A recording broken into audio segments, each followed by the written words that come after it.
eso coincidía con vos. Y después lo de la militancia, lo de las luchas y lo del crecimiento de la participación popular tiene que ver con todos los procesos que fuimos viviendo los argentinos y por todas las situaciones que hemos tenido que pasar. No tiene que ver con un gobierno que ha seguido garantizando las mismas condiciones que los anteriores. Bueno, excelente lo que decís, excelente. Esto se lo debemos a los 30 y pico de muertos en la época de la Rúa. Esto se lo debemos a Costecchi y Santillán, no a los Kirchner. No se lo debemos a los Kirchner. Y los derechos humanos tienen un desaparecido en plena democracia, al cual ni siquiera se lo menciona, y salen hablando todo el día de los derechos humanos como si no, principalmente no hablan ni de Julio López, ni de los Supo, ni de la cantidad de derechos humanos que se violan a diario en este país y que se los tapa y se lo oculta. Yo la verdad es que llegó un momento que dije, y me daba esa sensación, ojalá pudiera creerle a estos tipos, porque ¿cómo hacen? No sé, las madres, ¿cómo hacen todo ese sector así? Y después me di cuenta que era esa capa así medio pseudo-intelectual que no mira más allá de su ventana, porque después la gente se sigue cagando de hambre, la gente la está pasando mal, y nosotros lo vemos cuando vamos a los barrios, o con solo ver las condiciones en las que vive la gente, te das cuenta, o lo que valen las cosas, el pan, la leche. ¿Cómo puede ser que valga 5 pesos un kilo de pan, 5 pesos un litro de leche? Ahí, con esas cosas, con lo económico, te das cuenta de que este gobierno no es ni nacional ni popular. Una sola cosita respecto a eso, y después, no sé si Mario quiere comentar algo más para cerrar, porque tenemos que ir a que nos esté esperando a Carlos de Frade para charlar unas cositas. Yo creo que tiene dos caras esto. Es cierto, desde el punto de vista del análisis frío, también es cierto que nosotros necesitamos dejar puentes tendidos hacia sectores que hoy están en el kirchnerismo, que el kirchnerismo tiene una muerte anunciada, se puede adelantar o postergar con la muerte de Kirchner, creo que tiende a postergarse, pero va a caer en algún momento, y muchos de los que hoy están ahí, muchos sectores rescatables están ahí porque se la creen honestamente, tienen que venir para este lado. En ese sentido, yo creo que hay algunas, cuando murió Kirchner, Pino a nivel nacional, yo acá en el Consejo, hicimos una serie de consideraciones donde tratamos de rescatar algunas cosas positivas que son ciertas también. O sea, y con respecto a esto que se planteaba recién acá, es cierto que, digamos, la politización tiene que ver con, fundamentalmente, la crisis del neoliberalismo expresada en el 2001. Pero, primero, el 2001 era el que se vayan todos, o sea, la negación de lo que se veía como proyecto. Hoy, aunque sea engañosamente, una parte de la población, una parte, digamos, con un sentido de progreso, cree ilusoriamente, digamos, que hay un modelo de desarrollo que es progresivo y lo apoya en función de eso. Entonces, eso también es cierto. Hay que denunciar que es falso, pero no, digamos, yo creo que no es falso cuando Pino dijo que, digamos, Kirchner le devolvió la pasión a la política, porque tiene que ver con eso, tiene que ver con esa cuestión. Y creo que todo el gobierno de Kirchner es producto, justamente, de la crisis del neoliberalismo, porque las clases dominantes, de lo cual Kirchner simplemente la expresión más lúcida, se dieron cuenta, o por lo menos la parte más lúcida de ella, que no podían seguir gobernando con el mismo discurso, y que al cambiar el discurso tenían que cambiar también algunos hechos para que un discurso distinto fuera creíble, aunque fuera falso, y tenemos que denunciar que es falso. Pero ese debate lo tenemos que hacer diciendo las dos cosas, digamos, que es falso que ellos intenten emancipar el país, y que, bueno, hay algunas cuestiones parciales que son reales, pero son parciales, y son secundarias en el conjunto. Bueno, no sé si puedo querer cerrar algo. Para terminar, te diría, hay una nota de Alfredo Grande donde dice si el movimiento de derechos humanos debe agradecerle a Kirchner los avances logrados. Y él dice que le parece que es exactamente al revés. Es Kirchner el que le debe agradecer al movimiento de derechos humanos que se ha lavado la cara, el tipo. Entonces, aquí el mentado regreso a los 90 no se da porque el pueblo hace imposible que se dé. No por los Kirchner. Los Kirchner pueden estar o no estar. No se da porque el pueblo hace imposible que hoy alguien le diga vamos a privatizar que vamos a resolver los problemas del país. porque ya esta experiencia la vivimos y todo el mundo sabe que es falsa. Vamos a ir con el Fondo Monetario porque de esa manera a todos nos va a ir bien. Todo el mundo ya sabe que eso es falso.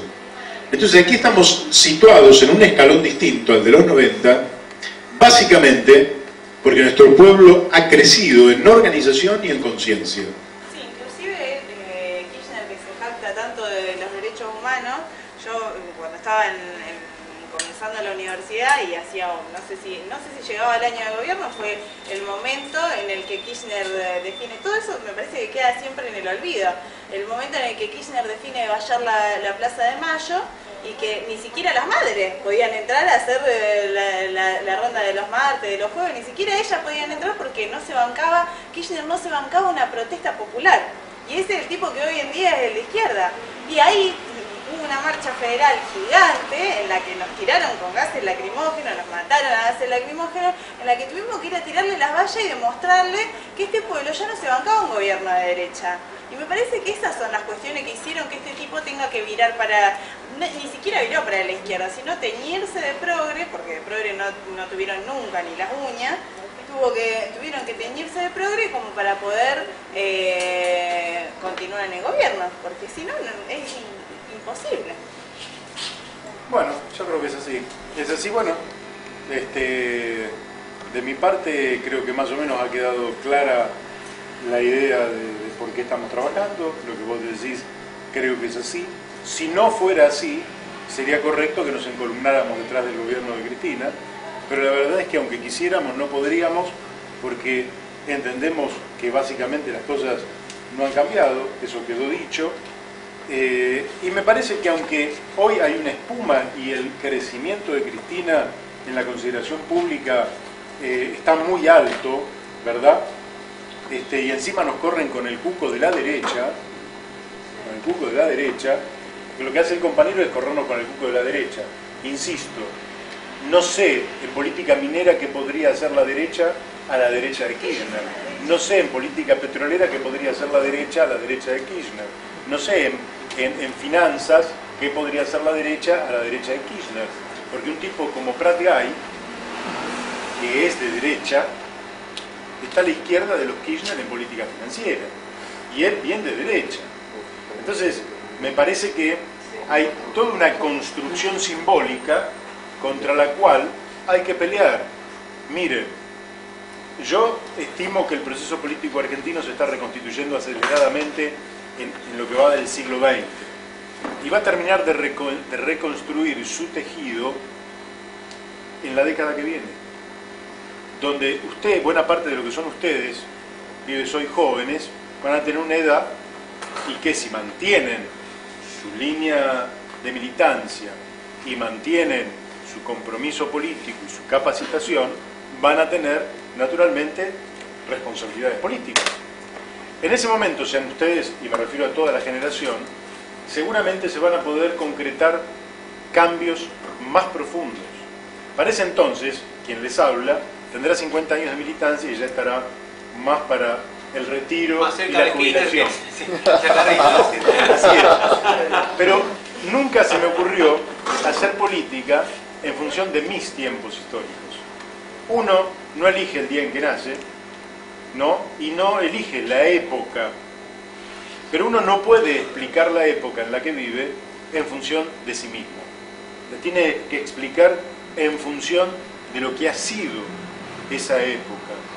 Entonces, cuando nosotros en la década de los 90 resistíamos a esa infamia progresista que encabezaba Chacho Álvarez y toda esa runfla, nos decían que nosotros éramos sectarios, que éramos testimoniales, marginales, etcétera, etcétera. Y nosotros decíamos lo que eran. Pasó el tiempo y se demostró que eran más de lo mismo. Que eran más de lo mismo. Y los Kirchner, que hasta ahí eran más de lo mismo, absolutamente, porque los Kirchner es terrible, además desde el punto de vista moral, es terrible. Los Kirchner no son los Kirchner. Es Adolfo Rodríguez Sá el que rápidamente se da cuenta que las condiciones cambiaron y el 24 de diciembre del 2001 hace un discurso en el cual ustedes van a ver la obra de los Kirchner. el tipo que se anticipa, el tipo que le da el programa político a los Kirchner, es Adolfo Rodríguez Sá el 24 de diciembre del 2001. Muchacho, es el oportunismo político llevado al extremo. Nos invaden los rusos y aprendemos ruso. ¿Me entienden? Y hablamos en ruso. Pero si los yanquis lo desalojan, aprendemos inglés. Y eso a la velocidad de la luz, que es lo que hacen estos tipos. Entonces, confundir o pensar que oportunistas políticos que pelean por el poder mucho antes de que sepan para qué quieren el poder y que por tanto lo quieren para hacer neoliberalismo y entregar o para hacer populismo y defender lo nacional, supuestamente, pero que siempre están ellos, porque en el único país del mundo donde los actores de la etapa neoliberal y de la etapa post-crisis liberal son los mismos es en la Argentina, con sus matices. En el resto de los países los partidos cambiaron y los equipos políticos fueron otros. Dejemos de lado si fueron revolucionarios, caso de Chávez, por ejemplo, o Evo Morales, o Correa, o si son reformistas, caso de Lula, Bachelet, pero no son los mismos. Estaban en la oposición y después de la crisis neoliberal pasaron a ser gobierno. Acá, los mismos que conducían la etapa neoliberal, vino la crisis y siguieron conduciendo la etapa post-neoliberal. Pensar que en la cabeza de estos tipos hay algo muy distinto a la construcción de poder propio, que es el gran motor que tienen, porque sienten que el poder es para ellos y que nadie se lo prestaron a De la Rúa 2 años, pero de mala gana. Recuerdo también que los Kirchner son más complicados que Menem, porque ellos disocian lo que son las políticas económicas reales desde un punto de vista netamente maquiavélico, con una disociación entre la práctica macroeconómica, pero la montan sobre una retórica de izquierda que confunde al enemigo. En cambio, vos con Menem sabías que el tipo era neoliberal y vos al turco lo corrías por izquierda con el 4 de copa. Pero acá, cuando te estatizan la FJP, entre la pared y Kirchner me parece que te queda un hueco. Entonces digo, como que da la impresión de que este armado, digamos, junto con la abuela de Plaza de Mayo, que uno podía deconstruir los millones de pesos que se han volcado, o sea, digamos, pero me parece que es más complicado, que digamos, no lo veo tan simple poder desmontar, no digo que no sea, digamos, hay que aplicar un proceso de construcción o poder mirar las prácticas económicas, digo, redistribución económica y viajando con Grocopatel. Entonces hay incompatibilidad, pero que es un proceso que requiere una deconstrucción analítica, y yo creo que los jóvenes y los actores y intelectuales que estuvieron con los Kirchner son eventualmente un sector sobre el cual es permeable, digamos, el discurso de Pino Solano. ¿Me explico? O sea, yo creo que es no por los Kirchner, sino por lo que queda debajo. Esos jóvenes militantes que compran la épica discursiva, perfectamente son eventualmente votos que podrían llegar a encauzarse desde el punto de vista de un armado nacional de izquierda, digamos. Así es, pero bueno, con esa complejidad nosotros nos tenemos que mover. Esa complejidad que hace que pagarle al Fondo Monetario Internacional todo por adelantado y sin descuento es de izquierda y antiimperialista. A uno lo deja atónito. Que vetar la ley de glaciares es progresista y de izquierda, y que vetar el 82% móvil es de izquierda porque lo otro es demagogia. Esto realmente, estos relatos son complicados porque efectivamente con Menem todo era más claro. El tipo te decía que no, y era no para los jubilados, que los jubilados se cagan de hambre y al demonio. Estos se cagan de hambre sobre la base de una retórica absolutamente distinta. Yo creo que la táctica con la cual nosotros debemos afrontar este nivel de confusión, creo que no es sencillo, pero si ustedes me preguntaran a mí, yo diría que en los próximos días Proyecto Sur tome 10 puntos centrales, ¿verdad? Y le proponga a la presidenta cumplir estos 10 puntos.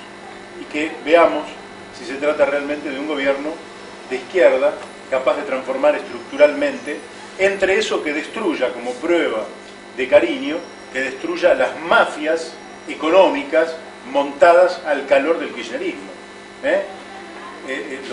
Los Eskenazi, los Jorge Britos, los Cristóbal López, los Rudy Ulloa, los de electroingeniería,